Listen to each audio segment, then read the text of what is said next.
law and the idea of justice being imposed. It is a very, very powerful technique to control the land. That's how the British became consultants first to the kings and eventually took over the kings by telling the kings, I will do your administration, I'll collect your tax, I will dispense justice, I will do defense. And slowly he introduced an education system and a legal system, and they took over the country. Railway lines, creating the old cities were replaced by new cities, new stations, junctions, terminus. This is the Bombay terminus. They built this gigantic railway terminal, again proclaiming imperial power through a functional structure called the railway station. A similar structure is found in London. This was called the Victoria terminus. Now it is called the Chhatrapati Shivaji Maharaj terminus. We've reached to a point in our series of art and culture with Devdutt Pattanaik, where today we are going to discuss about colonial architecture. So what do we understand about colonial architecture in terms of structures and ideas?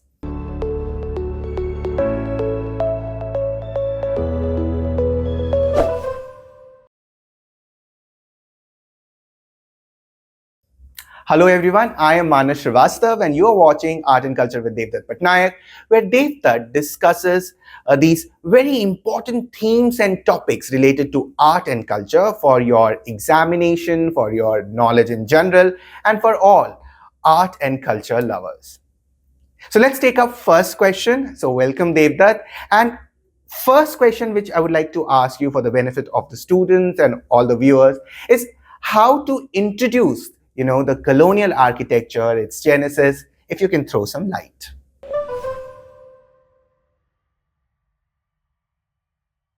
Today we will be talking about colonial architecture. And now the Europeans came to India from the 1500s. First it was the Portuguese who came to Goa. And they brought with them their churches and the Christian way of thinking, the missionary activities, and the major contribution in terms of art was the church.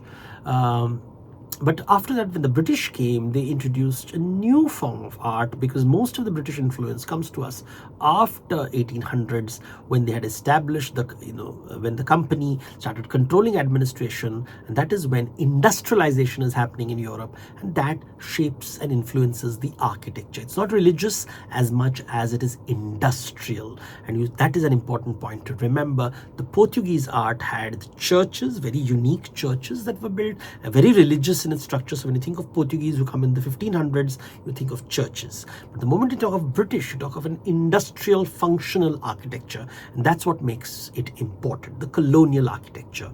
So students, please note, as Devdutt mentioned in the beginning, that when we're talking about colonial architecture, we're also talking about the Portuguese, and so you should know some basic differences between British and Portugal architecture. Now Devdutt, if you can take us forward, take us to some important examples and important markers of British colonial architecture.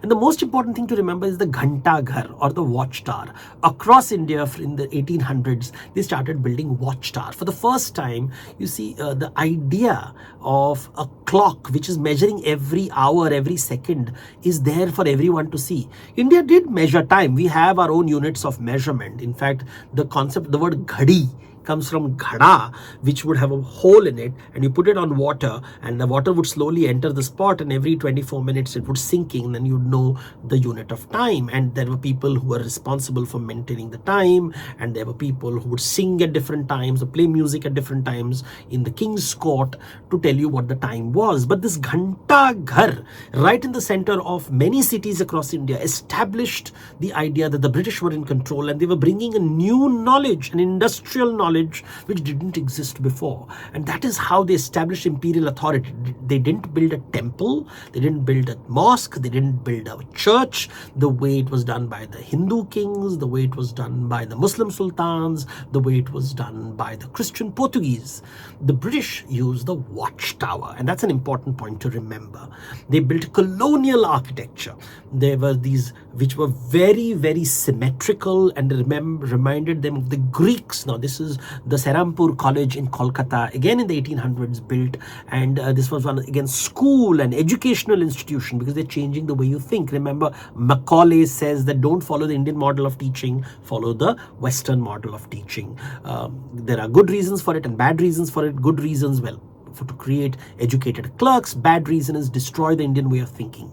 But they build these colleges, and the college's architecture is colonial, classical, very simple, looks like a Greek temple, because the the Industrial Revolution was the time when they spoke of rediscovery of Greek thought, which was considered rational, human, and there was this tension between religion and secularism emerging for the first time. The rational scientist was saying that's the way to go, and he was taking his inspiration from Greece. You have the courthouses, the legal system coming. So you have education coming, you have the watchtower coming, and you have the legal system coming. You have the Manusmriti being translated, you have the Indian Penal Code coming, and the law and the idea of justice being imposed. It is a very, very powerful technique to control the land. That's how the British became consultants first to the kings, and eventually took over the kings by telling the kings, I will do your administration, I'll collect your tax, I will dispense justice, I will do defense. And slowly he introduced an education system and a legal system, and they took over the country. And this is the Calcutta court. Look at the architecture, which tells you it is a European design. Looks very strange in India. And then they brought in the railway lines, and the railway lines connected India in every corner, and the old trade routes were all forgotten. All trade routes were forgotten because now they could go through mountains, they could dig tunnels, and they had these railway lines creating the old cities were replaced by new cities, new stations, junctions, terminus. This is the Bombay terminus. They built this gigantic railway terminal, again proclaiming imperial power through a functional structure called the railway station. A similar structure is found in London. This was called the Victoria terminus. Now it is called the Chhatrapati Shivaji Maharaj terminus. This is, as you see, the court, whether it is the watchtower, whether it is the college, whether it is the university, whether it is the court, whether it is the terminus, the railway station. These are used to proclaim colonial power and the new way of thinking, which is based on science, rationality, with the supremacy of the Europeans over the Indians. Thank you, Devdutt, for explaining it to our students that when we are talking about architecture, for example, colonial architecture here, it's not just about buildings and structures. It's also about ideas like proclamation of imperial power. Okay, so these are the things which students you should note down. Okay, and this will help you not only, in understanding the topic better, but also when you're writing an answer or say essays, or so you can link architecture with ideas. So that is one important thing which you should make a note of. And that you have given us an example and many examples from the eastern part. You talk about Calcutta. If you can take us to other areas, say Mumbai or Bombay and Delhi. So what do we have to keep in mind when we are talking about Mumbai, Delhi, and other parts of the country?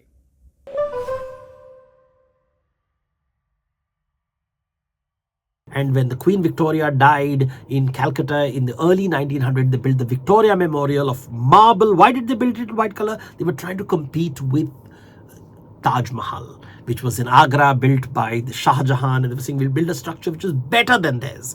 It's a beautiful structure, but it doesn't compare to the Taj Mahal, which is a tomb built by Shah Jahan for his queen. And this is a memorial for another queen, the imperial Queen Victoria.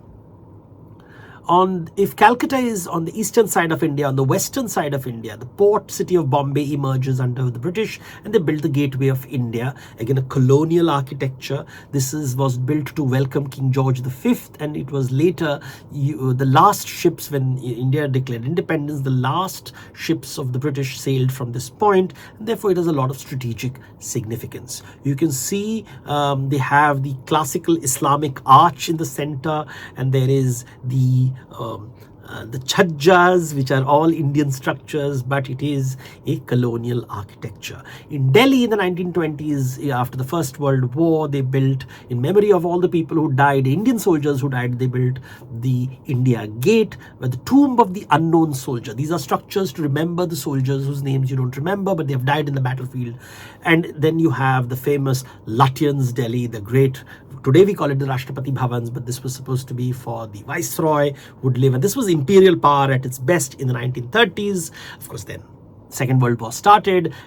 As these structures were being built, so many of the work was incomplete, but this was the imperial power in its highest form. But these are not the only structures. These were all political structures. You also have new movements of art coming in. In Bombay, for example, you have the Art Nouveau or Art Deco style emerging in the 1930s, which is found near the Marine Drive area of Bombay, and you find this also coming to India from Europe. This was a modern 1930s, just between the First and Second World War. A lot of new ideas were emerging. The old imperial structures were being replaced by modern ideas such as this.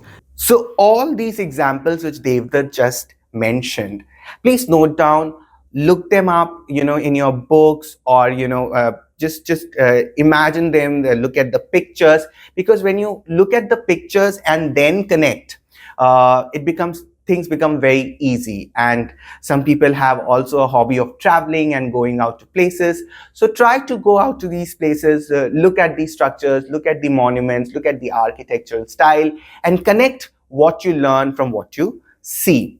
Devdutt, we've seen, the colonial powers and, the British colonial architecture specifically. What actually changed after independence? Or so what we talk about when the modern architecture. So what actually changed, and what are the things which students should keep in mind, which the viewers should keep in mind while studying the modern architecture or the post-independence architecture?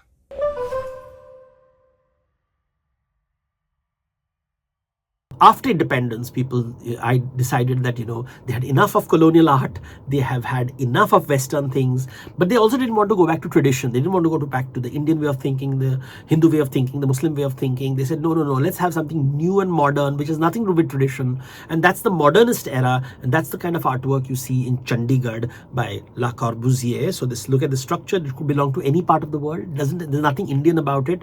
And then you have Laurie Baker, who tried to use Indian materials which were more environmentally friendly, and he built these structures like in Kerala, these structures which are environmental friendly, which brought in light, which use natural light, natural breeze, very beautiful structures, but people wanted modern structures, and today we have steel and glass structures and skyscrapers to show that we are arriving economically. And thus you see how architecture tells us about society. Architecture is a very great way to understand how people think, and the colonial architecture told how the British thought, the post-independence declaration of independence by rejecting colonial architecture, and the new steel and glass skyscrapers which are telling us that India is now becoming super modern. Thank you, Devdutt. Thank you for discussing such important elements of colonial architecture today, and various form of architectures throughout history in our past episodes. So students who have not watched previous episodes, go back, just watch all the episodes which we have discussed about architecture, the season 3, which we started with architecture.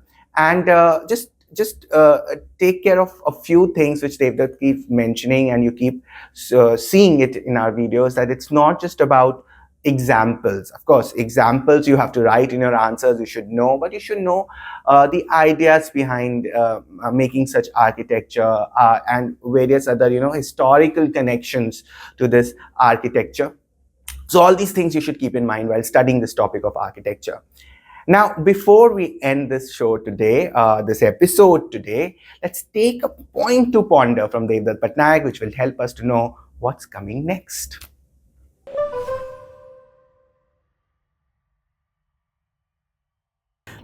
I hope you've enjoyed the session, and next time we will move away from architecture, and we'll start talking about sculptures, and how are sculptures different from architecture is something I would like you to think about until the next session. Right then, so after architecture, as Devdutt mentioned, now we are moving to sculptures. And it's the visual art forms are so interesting to understand because we are able to see them. So when we are going to talk about sculptures, of course, go and revise architecture topic before we start sculpture. And don't forget to like, subscribe, and hit the bell icon of the Indian Express YouTube channel. Take the best, make the best use of all our initiatives of UPSC section of the Indian Express. I will meet you next Thursday with sculpture topic, discussing it with Devdutt Pattanaik. Till then, think smart, work hard, conquer your goal. Bye-bye.